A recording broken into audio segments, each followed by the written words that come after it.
வணக்கம். பொதிகையின் செய்திகளுக்காக ஜோதி லட்சுமி. தலைப்புச் செய்திகளை பார்க்கலாம். உச்சநீதிமன்ற தலைமை நீதிபதிக்கு எதிரான பாலியல் குற்றச்சாட்டில் சதி உள்ளதாக கூறப்படுவது குறித்து விசாரிக்க ஓய்வு பெற்ற நீதிபதி A.K. பட்நாயக் நியமனம். தீவிரவாதத்தை வேரோடு ஒழிப்பதன் மூலம் பாதுகாப்புக்காக செலவிடப்படும் நிதியை ஏழை மக்களின் நலனுக்காக பயன்படுத்த முடியும். பிரதமர் நரேந்திர மோடி. இலங்கையில் பயங்கரவாத தாக்குதலுக்கு உடந்தையாக இருந்ததாக கருதப்படும் இரும்பு வியாபாரி ஒருவர் கைது.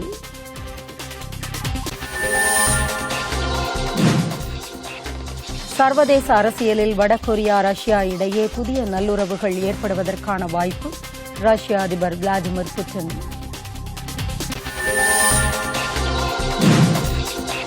ஆசிய பேட்மிண்டன் சாம்பியன்ஷிப் போட்டி.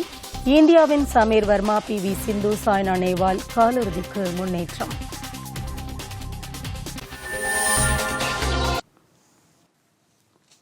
விரிவான செய்திகள்.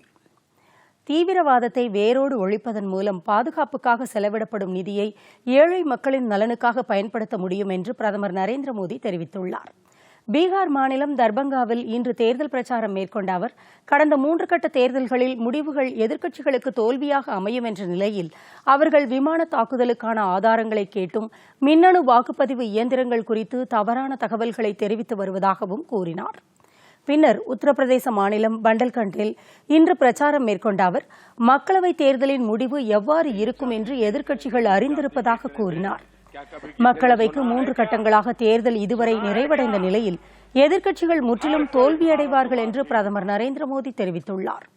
இதுவரை எதிர்க்கட்சிகள் நடத்திய பிரச்சாரத்தில் தம்மை குறை கூறியது எடுபடவில்லை என்பதால் தற்போது மின்னணு வாக்குப்பதிவு இயந்திரங்களை குறை கூறி வருவதாக தெரிவித்தார்.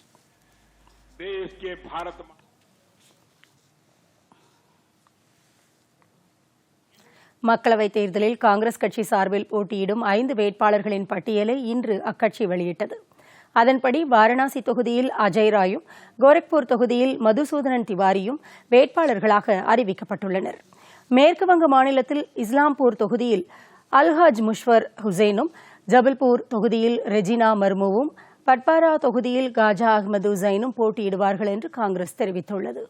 இதையடுத்து காங்கிரஸ் கட்சி இதுவரை 427 வேட்பாளர்களை அறிவித்துள்ளது. மேற்குவங்க மாநிலத்தில் அடுத்த மாதம் 19ஆம் தேதி இடைத்தேர்தல் நடைபெறவுள்ள 5 சட்டப்பேரவை தொகுதிகளுக்கான வேட்பாளர்களையும் காங்கிரஸ் கட்சி அறிவித்துள்ளது.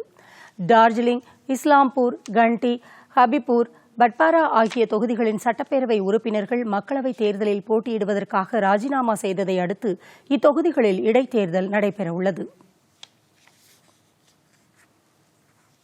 மத்தியில் ஆளும் பிஜேபி அரசு சாதாரண மக்கள், இளைஞர்கள், விவசாயிகளுக்கு கொடுத்த வாக்குறுதிகள் எதையும் நிறைவேற்றவில்லை என்று பகுஜன் சமாஜ் கட்சி தலைவர் மாயாவதி குற்றம் சாட்டியுள்ளார். உத்தரப்பிரதேச மாநிலம் கன்னவ்ஜில் இன்று தேர்தல் பிரச்சாரம் மேற்கொண்ட அவர், காங்கிரஸ் கட்சி ஆட்சியில் இருந்தபோது மண்டல் கமிஷனின் அறிக்கையை அமல்படுத்தவில்லை என்று கூறினார். மேலும் சட்டமேதை அம்பேத்கருக்கு பாரத ரத்னா விருது வழங்கும் முயற்சியை எடுக்கவில்லை என்றும் குற்றம் சாட்டினார். இப்பிரச்சார கூட்டத்தில் பேசிய சமாஜ்வாதி கட்சித் தலைவர் அகிலேஷ் யாதவ், நடைபெற்றுக் கொண்டிருக்கும் மக்களவைத் தேர்தலின் முடிவில் நாட்டிற்கு புதிய பிரதமர் அமைய வாய்ப்புள்ளதாக தெரிவித்தார்.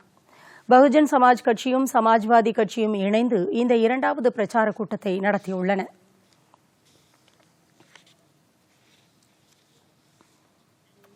ஆம் ஆத்மி கட்சி சார்பில் தில்லி பெருநகரத்திற்கான தேர்தல் அறிக்கை இன்று வெளியிடப்பட்டது. இந்நிகழ்ச்சியில் புதுதில்லியில் போட்டியிடவுள்ள 7 மக்களவைத் தொகுதிகளுக்கான ஆம் ஆத்மி கட்சி வேட்பாளர்கள் பங்கேற்றனர். இதற்கிடையே தில்லியில் உள்ள 7 மக்களவைத் தொகுதிகளுக்கும் தனித்தனி தேர்தல் அறிக்கை அடுத்த மாதம் 1ஆம் தேதி முதல் அறிவிக்கப்படும் என்று அக்கட்சி தெரிவித்துள்ளது. இதுகுறித்து ஆம் ஆத்மி கட்சியின் தில்லி பொறுப்பாளர் கோபால் ராய் நேற்று செய்தியாளர்களிடம் பேசினார். அப்போது பேசிய அவர், காங்கிரசுக்கு வாக்களிப்பது பிஜேபிக்கு வாக்களிப்பதற்கு சமம் என்றும், தில்லியை பொறுத்தவரை காங்கிரஸ் கட்சி வாக்குகளை சிதறடிக்கும் கட்சியாக விளங்குகிறது என்றும் கூறினார். 2 கட்சிகளின் வேட்பாளர்களையும் எதிர்கொள்வதற்கு ஆம் ஆத்மி வேட்பாளர்கள் தயாராக இருப்பதாக அவர் தெரிவித்தார். தில்லி மக்களுக்கு அளித்த வாக்குறுதிகளை காங்கிரஸ், பிஜேபி ஆகிய 2 கட்சிகளுமே நிறைவேற்றவில்லை என்றும், அதற்கான பதிலை வாக்காளர்கள் தேர்தலில் வெளிப்படுத்த வேண்டும் என்றும் கூறினார். தில்லியில் உள்ள 7 மக்களவைத் தொகுதிகளிலும் பிஜேபி உறுப்பினர்களே இருந்தபோதிலும் கடந்த 5 ஆண்டுகளாக மக்கள் நலனுக்கு எதிராகவே அவர்கள் செயல்பட்டதாக கோபால் ராய் தெரிவித்தார்.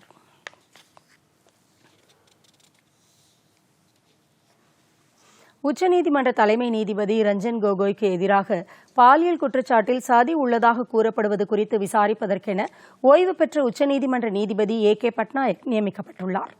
இவரது விசாரணைக்கு சிபிஐ மற்றும் புலனாய்வுத்துறை அமைப்பு இயக்குநர்கள், காவல்துறை தலைவர் ஆகியோர் ஒத்துழைக்குமாறு உச்சநீதிமன்றம் கேட்டுக் கொண்டுள்ளது. இந்த விசாரணையின் முடிவு தலைமை நீதிபதிக்கு எதிராக கூறப்பட்ட புகார் குறித்து விசாரிக்கும் சிறப்பு குழுவின் விசாரணையை பாதிக்காது என்றும் தெரிவித்துள்ளது. பட்நாயக் தமது விசாரணையின் இறுதி அறிக்கையை சீலிடப்பட்ட உரையில் நீதிமன்றத்தில் சமர்ப்பிக்க வேண்டும் என்று கூறப்பட்டுள்ளது. வழக்கறிஞர் உத்சவ் சிங் பெயின்ஸ் என்பவர் தாக்கல் செய்த மனுவை அடுத்து கே பட்நாயக் தலைமையிலான ஒரு நபர் குழு நியமிக்கப்பட்டுள்ளதாக உச்சநீதிமன்ற சிறப்பு நீதிபதிகள் கொண்ட அமர்வின் தலைமை நீதிபதி அருண் மிஸ்ரா தெரிவித்துள்ளார்.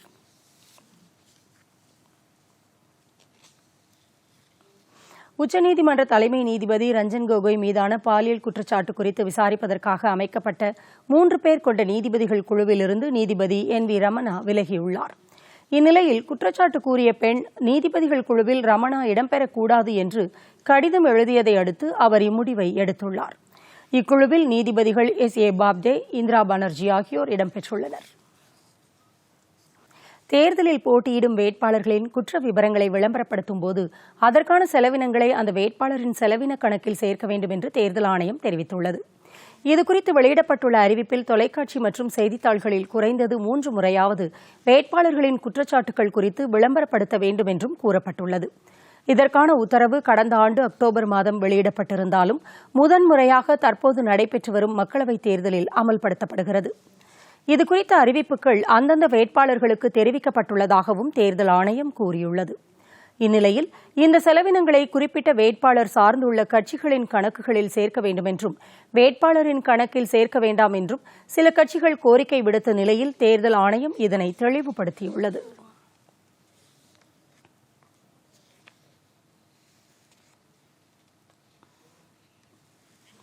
இலங்கையில் பயங்கரவாத தாக்குதலுக்கு உடந்தையாக இருந்த வியாபாரி ஒருவர் கைது செய்யப்பட்டுள்ளார். இவர் தனது 2 மகன்கள் மூலம் நட்சத்திர விடுதிகளில் நடைபெற்ற பயங்கரவாத தாக்குதலுக்கு வெடிப்பொருட்கள் விநியோகம் செய்ததன் காரணமாக அவரை கைது செய்ததாக காவல்துறை அதிகாரிகள் தெரிவித்துள்ளனர். இந்நிலையில் இலங்கை தலைநகர் கொழும்பு கடற்கரை முகத்வாரம் பகுதியில் 21 கையெறி குண்டுகள் வைத்திருந்த 3 பேரை குற்றத்தடுப்பு பிரிவு மற்றும் சிறப்பு அதிரடிப்படை அதிகாரிகள் கைது செய்துள்ளனர். இந்த கையெறி குண்டுகள் உள்நாட்டிலேயே தயாரிக்கப்பட்டதாகவும் குறைந்த சக்தி கொண்டவை என்றும் அதிகாரிகள் தெரிவித்தனர். இதனிடையே அந்நாட்டின் பாதுகாப்புத்துறை செயலாளர் மற்றும் காவல்துறை தலைவர் ஆகியோர் உடனடியாக பதவி விலக வேண்டும் என அதிபர் மைத்ரிபால சிறிசேனா வலியுறுத்தியுள்ளார்.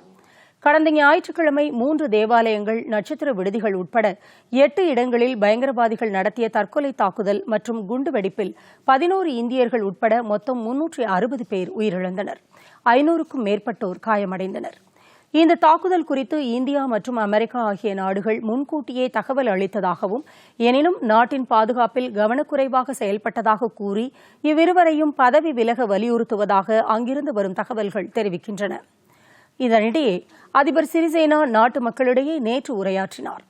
இலங்கையில் பயங்கரவாத சக்திகள் வலுப்பெற்று வருவது தமக்கு வேதனை அளிப்பதாக தெரிவித்த அவர், தாக்குதல் குறித்து உளவுத்துறைக்கு தகவல் கிடைத்தும் அதை தடுக்க நடவடிக்கை மேற்கொள்ளாததற்கு தாம் மன்னிப்பு கோருவதாகவும் கூறினார். நேற்று காவல்துறையினர் மற்றும் ராணுவ வீரர்கள் மேற்கொண்ட தேடுதல் வேட்டையில் பயங்கரவாத தாக்குதலில் ஈடுபட்ட 16 பேர் கைது செய்யப்பட்டனர். இதனையடுத்து கைது செய்யப்பட்டவர்களின் எண்ணிக்கை 76ஆக உயர்ந்துள்ளது. இதுகுறித்து அந்நாட்டின் பாதுகாப்புத்துறை இணையமைச்சர் கூறுகையில், தற்கொலை தாக்குதலில் ஈடுபட்ட 9 பேரில் 8 பேர் அடையாளம் காணப்பட்டுள்ளதாக தெரிவித்தார்.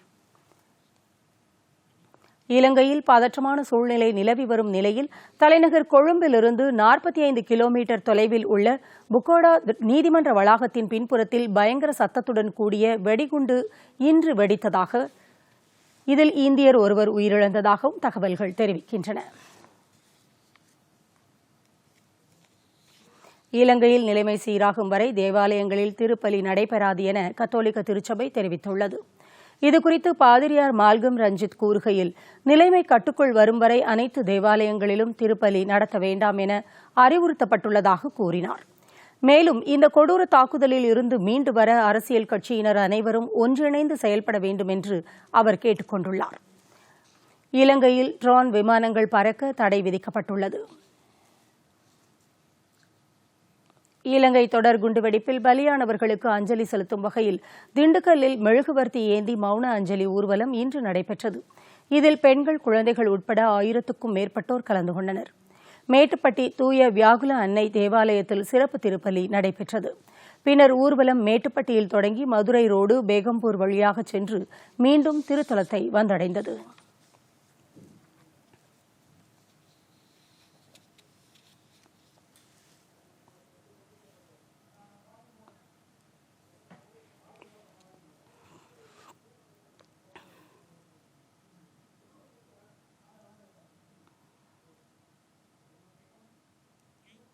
சர்வதேச அரசியல் அரங்கில் வடகொரியாவுக்கும் ரஷ்யாவுக்கும் இடையே புதிய நல்லுறவுகள் ஏற்படுவதற்கான வாய்ப்பு ஏற்பட்டுள்ளதாக ரஷ்ய அதிபர் புட்டின் தெரிவித்துள்ளார். அணு ஆயுத அச்சுறுத்தல் விடுக்கும் நாடாக கருதப்பட்டு வரும் வடகொரியா அணு ஆயுதங்களை அழிப்பது தொடர்பாக அமெரிக்க அதிபர் டொனால்டு டிரம்புடன் 2 முறை பேச்சுவார்த்தை நடத்தியது. இருப்பினும் இதில் முன்னேற்றமான அம்சங்கள் இதுவரை ஏற்படவில்லை. இந்நிலையில் முதல் முறையாக ரஷ்யா சென்றுள்ள வடகொரிய அதிபர் கிம் ஜாங் உன் விளாடிவோஸ்டாக் நகரில் ரஷ்ய அதிபர் விளாடிமிர் புட்டினை இன்று சந்தித்து பேசினார். இரு நாடுகளுக்கும் இடையேயான நட்புறவு மற்றும் வரலாற்று உறவுகளை மேலும் பலப்படுத்த இந்த சந்திப்பு உதவும் என்று வடகொரிய அதிபர் தெரிவித்துள்ளார். கொரிய தீபகற்பத்தில் அமைதியை ஏற்படுத்தவும் பொருளாதார உறவுகளை வலுப்படுத்தவும் இந்த சந்திப்பு மிகவும் உதவும் என்று புட்டின் தெரிவித்துள்ளார். ரஷ்ய அதிபருடன் வடகொரிய அதிபர் சந்தித்து பேச்சுவார்த்தை நடத்தியுள்ளது சர்வதேச அரசியல் அரங்கில் முக்கியத்துவத்தை ஏற்படுத்தியுள்ளது.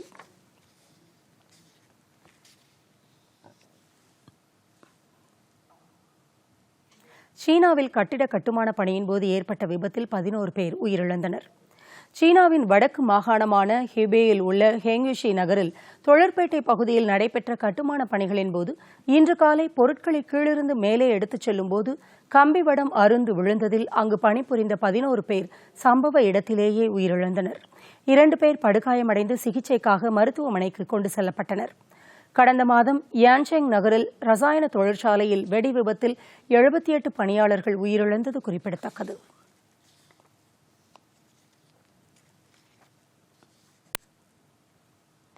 இனி சில முக்கிய செய்திகளை விரைவு செய்திகளாக பார்ப்போம். மதுரை திருப்பரங்குன்றம் சட்டப்பேரவை இடைத்தேர்தலில் போட்டியிடும் திமுக வேட்பாளர் இன்று தனது வேட்புமனுவை தாக்கல் செய்தார். முன்னதாக திமுக முக்கிய தலைவர்களுடன் வந்த வேட்பாளர் தொகுதி தேர்தல் அலுவலர் பஞ்சவர்ணத்திடம் வேட்புமனுவை அளித்தார். மே மாதம் 19ஆம் தேதி திருப்பரங்குன்றத்தில் இடைத்தேர்தல் நடைபெற இருப்பது குறிப்பிடத்தக்கது. மறைந்த முன்னாள் முதலமைச்சர் ஜெயலலிதாவின் சொத்துக்களை நிர்வகிக்க நிர்வாகியை நியமிக்க கோரி தொடரப்பட்ட வழக்கின் இறுதி விசாரணையை வரும் ஜூன் மாதம் 6ஆம் தேதிக்கு சென்னை உயர்நீதிமன்றம் ஒத்திவைத்தது. இது தொடர்பாக அளிக்கப்பட்ட மனுவில் சென்னை போயஸ் கார்டன் இல்லம், கொடநாடு எஸ்டேட் உள்ளிட்ட சுமார் 913 கோடி ரூபாய் மதிப்பிலான சொத்துக்களை நிர்வகிக்க நிர்வாகியை நியமிக்க வேண்டும் என கோரப்பட்டிருந்தது. இன்று இந்த வழக்கை விசாரித்த நீதிபதிகள் MM சுந்தரேஷ், சரவணன் ஆகியோர் அடங்கிய அமர்வு வழக்கின் இறுதி விசாரணையை ஜூன் 6ஆம் தேதிக்கு ஒத்திவைத்தது. ராஜீவ்காந்தி கொலை வழக்கில் சிறையில் உள்ள 7 பேரை முன்கூட்டியே விடுதலை செய்ய கோரிய மனு மீதான விசாரணையை இம்மாதம் 27ஆம் தேதிக்கு சென்னை உயர்நீதிமன்றம் ஒத்திவைத்தது. கடந்த ஆண்டு செப்டம்பர் மாதம் தமிழக அரசு ஆளுநருக்கு அளித்த பரிந்துரை கடிதத்தில் இந்த கொலை வழக்கில் சம்பந்தப்பட்டவர்களை விடுவிக்க கோரிக்கை விடுக்கப்பட்டது. இதுகுறித்து ஆளுநர் எவ்வித முடிவும் எடுக்காத நிலையில் இவ்வழக்கில் குற்றவாளியான நளினி தங்கள் 7 பேரையும் விடுவிக்க கோரி சென்னை உயர்நீதிமன்றத்தில் மனு தாக்கல் செய்தார். இதனை விசாரித்த நீதிபதிகள் R. சுப்பையா மற்றும் கிருஷ்ணன் ராமசாமி ஆகியோர் அடங்கிய அமர்வு மனு மீதான விசாரணையை 27ஆம் தேதிக்கு ஒத்திவைத்தது. நாமக்கல் மாவட்டம் ராசிபுரத்தில் பச்சிளம் குழந்தைகள் விற்கப்படுகிறதா என்பது குறித்து காவல்துறை விசாரணை மேற்கொள்ளப்பட்டு வருவதாக மாவட்ட ஆட்சியர் ஆசியா மரியம் கூறியுள்ளார். ராசிபுரத்தில் ஓய்வு பெற்ற செவிலியர் ஒருவர் குழந்தைகளை வாங்கி விற்று வருவதாக சமூக ஊடகங்களில் தகவல் வெளியானதை அடுத்து இந்த நடவடிக்கை மேற்கொள்ளப்படுவதாக அவர் தெரிவித்தார். ராசிபுரம் துணை காவல் கண்காணிப்பாளர் விஜயராகவன் தலைமையில் விசாரணை மேற்கொள்ளப்பட்டு வருகிறது.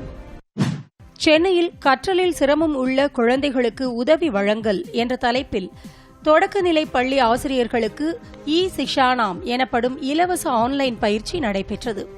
இந்திய தொழில்நுட்ப நிலையம் மற்றும் மദ്രാஸ் டிஸ்லெக்சியா சங்கம் இணைந்து இந்த பயிற்சியை நடத்தியது. இந்திய தொழில்நுட்ப நிலைய இயக்குநர் பாஸ்கர் ராமமூர்த்தி கலந்து கொண்டு பயிற்சியை தொடங்கி வைத்தார்.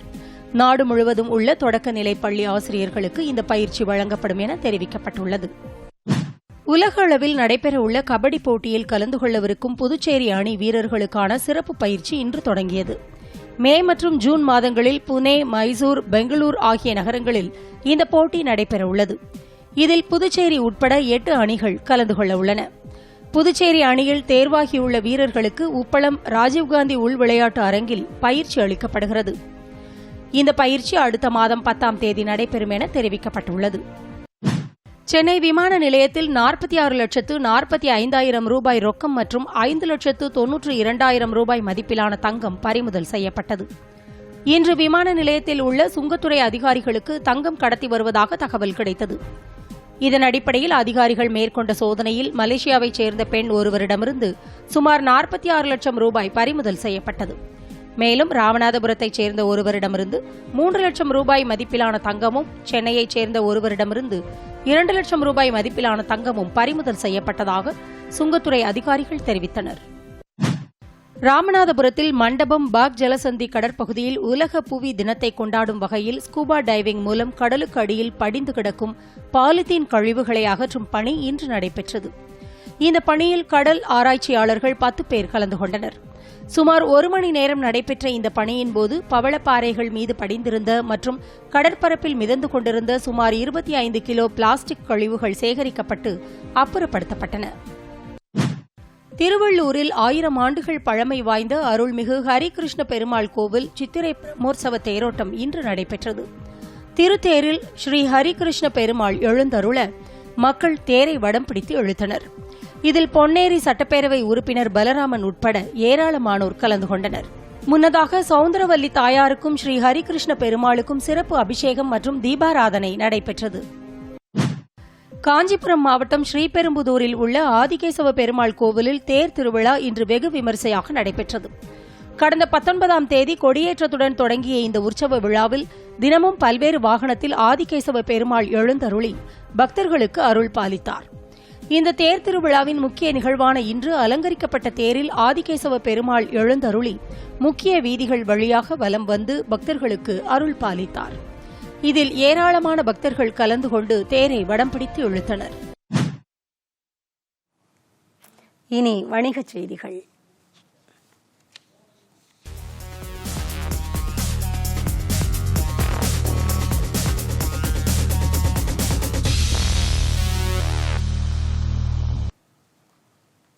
பங்குச்சந்தைகள் இன்று இறக்கத்துடன் முடிவடைந்தன. மும்பை பங்குச்சந்தை குறியீட்டு எண் சென்செக்ஸ் 323 புள்ளிகள் குறைந்து 38,730 புள்ளிகளுக்கு வர்த்தகமாகின. தேசிய பங்குச்சந்தை குறியீட்டு எண் நிப்டி 84 புள்ளிகள் குறைந்து 11,641 புள்ளிகளாக நிறைவடைந்தது. அமெரிக்க டாலருக்கு நிகரான இந்திய ரூபாயின் மதிப்பு 36 காசுகள் குறைந்து 70 ரூபாய் 23 காசாக உள்ளது. சென்னையில் இன்று ஆபரண தங்கத்தின் விலை சவரன் ஒன்றுக்கு 24,336 ரூபாய்க்கு விற்பனை செய்யப்படுகிறது. 1 கிராம் தங்கம் 3,042 ரூபாய்.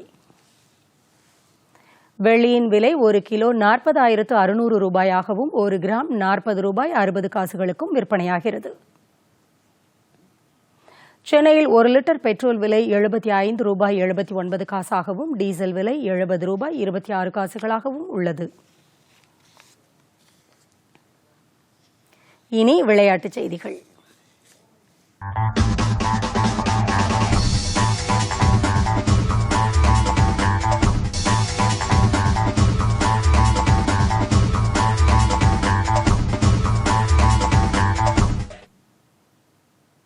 தாய்லாந்தின் பாங்காக்கில் நடைபெற்று வரும் ஆசிய சாம்பியன் பட்டத்திற்கான குத்துச்சண்டை போட்டியில் 4 இந்திய வீரர்கள் இறுதிப் போட்டிக்கு முன்னேறியுள்ளனர்.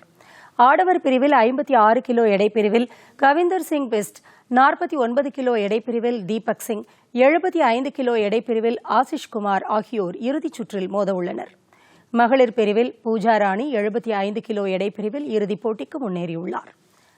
60 கிலோ எடைப்பிரிவில் சரிதா தேவியும் 54 கிலோ எடைப்பிரிவில் மனிஷாவும் வெண்கலப் பதக்கங்களை வென்றனர்.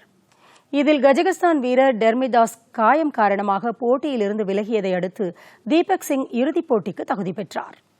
மற்ற அரையிறுதிப் போட்டிகளில் 60 கிலோ எடைப்பிரிவில் சிவதாப்பா, 75 கிலோ எடைப்பிரிவில் பூஜா ராணியும் பங்கேற்கின்றனர்.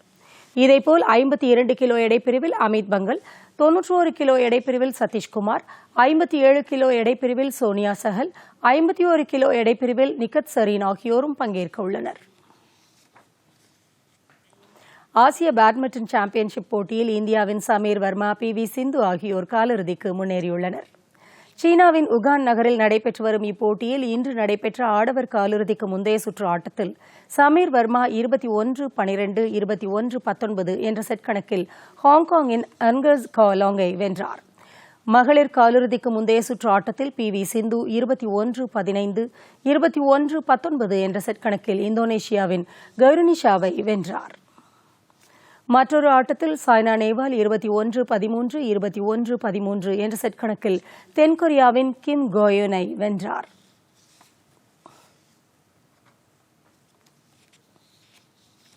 IPL கிரிக்கெட் போட்டியின் இன்றைய ஆட்டத்தில் கொல்கத்தா, ராஜஸ்தான் அணிகள் மோத உள்ளன. கொல்கத்தாவில் நடைபெறும் இந்த ஆட்டம் இன்றிரவு 8 மணிக்கு தொடங்க உள்ளது. பிளே ஆஃப் சுற்றுக்கு முன்னேற இன்றைய போட்டி முக்கியம் வாய்ந்ததாக கருதப்படுவதால் ரசிகர்கள் மத்தியில் பலத்த எதிர்பார்ப்பு ஏற்பட்டுள்ளது.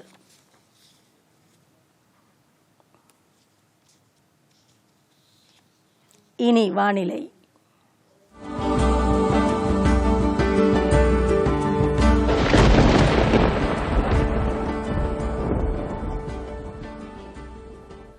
தென்கிழக்கு வங்கக்கடல், இந்திய பெருங்கடலின் கிழக்கே குறைந்த காற்றழுத்த தாழ்வு பகுதி இன்று உருவாகியுள்ளது என்று சென்னை வானிலை ஆய்வு மையம் தெரிவித்துள்ளது.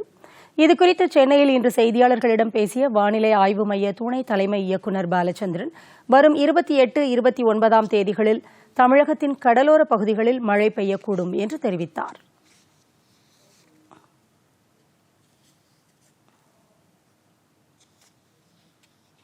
உலகின் பல்வேறு பகுதிகளில் நடைபெற்ற சில நிகழ்ச்சிகளின் தொகுப்பு. செவ்வாய் கிரகத்தில் அதிர்வு ஏற்பட்டதாக அமெரிக்காவின் நாசா நிறுவனம் தெரிவித்துள்ளது.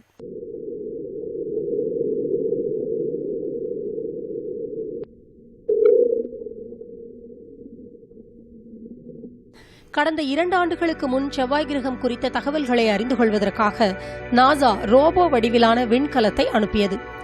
அந்த விண்கலம் பகிர்ந்த தகவலின்படி ஏப்ரல் 6ஆம் தேதி செவ்வாய் கிரகத்தில் அதிர்வு ஏற்பட்டதாகவும் முதல் முறையாக இது கண்டறியப்பட்டுள்ளதாகவும் நாசா விஞ்ஞானிகள் தெரிவித்துள்ளனர்.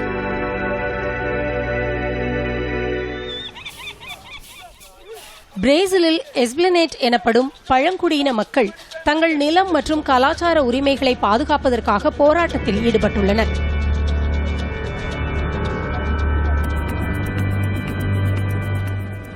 அந்நாட்டின் அதிபர் ஜெயர் பொல்சோனோ தங்கள் உரிமைகளுக்கு எதிராக செயல்படுவதாகவும் அவருக்கு எதிராகவே தாங்கள் தலைநகரத்தில் ஒன்றாக கூடி போராட்டத்தில் ஈடுபட்டு வருவதாகவும் தெரிவிக்கின்றனர்.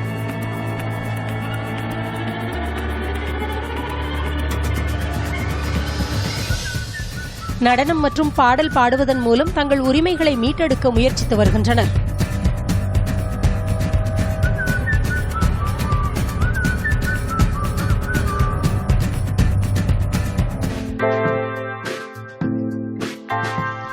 நைஜீரியாவில் மண் மற்றும் தண்ணீர் இல்லாமல் விவசாயம் செய்யும் முறை பிரபலமாகி வருகிறது.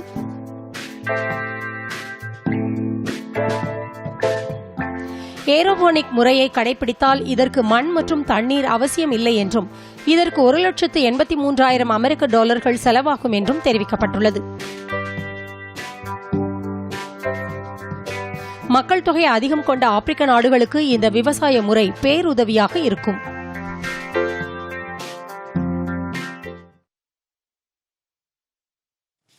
மீண்டும் தலைப்புச் செய்திகள். உச்சநீதிமன்ற தலைமை நீதிபதிக்கு எதிரான பாலியல் குற்றச்சாட்டில் சதி உள்ளதாக கூறப்படுவது குறித்து விசாரிக்க ஓய்வு பெற்ற நீதிபதி AK பட்நாயக் நியமனம். தீவிரவாதத்தை வேரோடு ஒழிப்பதன் மூலம் பாதுகாப்புக்காக செலவிடப்படும் நிதியை ஏழை மக்களின் நலனுக்காக பயன்படுத்த முடியும், பிரதமர் நரேந்திர மோடி. இலங்கையில் பயங்கரவாத தாக்குதலுக்கு உடந்தையாக இருந்ததாக கருதப்படும் இரும்பு வியாபாரி ஒருவர் கைது.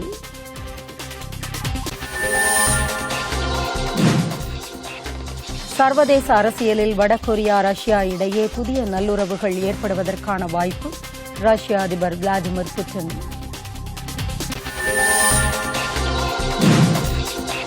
ஆசிய பேட்மிண்டன் சாம்பியன்ஷிப் போட்டி இந்தியாவின் சமீர் வர்மா, PV சிந்து, சாய்னா நேவால் காலிறுதிக்கு முன்னேற்றம்.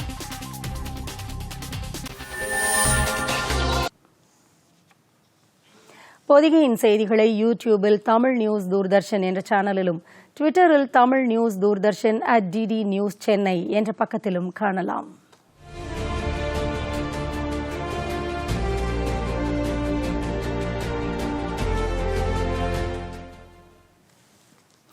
இத்துடன் இந்த செய்தி அறிக்கை நிறைவு பெறுகிறது. எமது அடுத்த செய்தி அறிக்கை இரவு 8 மணிக்கு. வணக்கம்.